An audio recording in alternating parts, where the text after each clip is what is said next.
Hey guys, what's up? This is, well, my first YouTube video, and it's part 1 of the dash upgrade. I'm upgrading it because my dash that's in the car, this is my spare, is got a few cracks in it, and since I want to put a gauge cluster, which is right there, minus the gauges, I figure I might as well do the whole thing.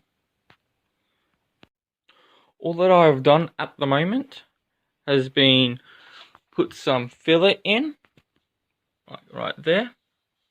There's still a few spots that I have to fix up, like I need to get the Dremel in there, and there's a couple bits that I was a bit low on, right there. So I got to do that again. What I still do is custom print with my 3D printer is a new air vent.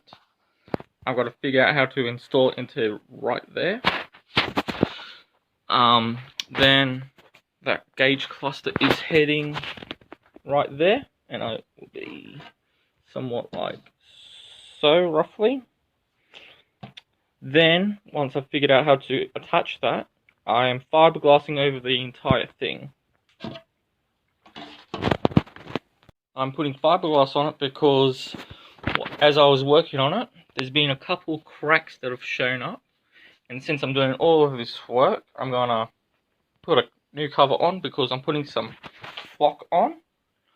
And I don't want 6 months after I install it into the car for there to be a bunch of cracks again in the flock, like underneath the flock.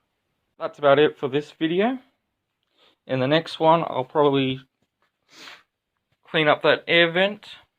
I've still got to file all of that down. Probably make the vent for it. And I might see if I can figure out how to attach it in. That's probably going to be in it. And hopefully I will be putting that gauge cluster on there. So yep, thanks for watching.